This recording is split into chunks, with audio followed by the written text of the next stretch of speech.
بسم اللہ الرحمن الرحیم۔ روزانہ اسلامی واقعات سننے کے لیے ہمارے چینل کو سبسکرائب کریں، شکریہ۔ حضور صلی اللہ علیہ وآلہ وسلم کے مشہور معجزات میں سے معجزہ رد شمس بھی ہے، یعنی آفتاب کا غروب ہو کر پھر نکل آنا۔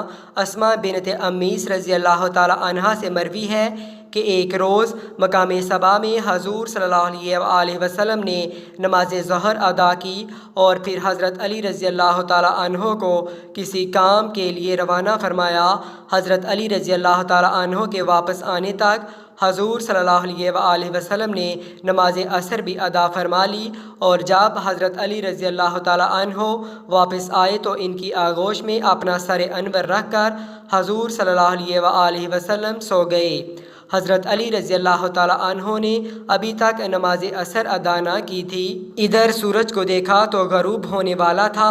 حضرت علی رضی اللہ تعالی عنہ سوچنے لگے کہ ادھر رسول خدا صلی اللہ علیہ وآلہ وسلم آرام فرما رہے ہیں اور ادھر نماز کا وقت ہو رہا ہے۔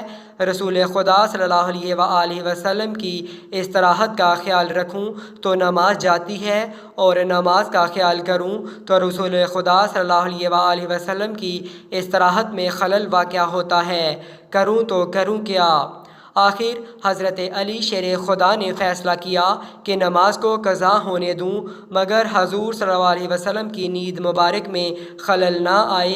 چنانچہ سورج ڈوب گیا اور عصر کا وقت جاتا رہا۔ حضور صلی اللہ علیہ وآلہ وسلم اٹھے تو حضرت علی رضی اللہ تعالی عنہ کو مغموم دیکھ کر وجہ دریافت کی تو حضرت علی رضی اللہ تعالی عنہ نے عرض کیا، یا رسول اللہ صلی اللہ علیہ وآلہ وسلم، میں نے آپ کی استراحت کے پیش نظر ابھی تک نماز عصر نہیں پڑھی اور سورج غروب ہو گیا ہے۔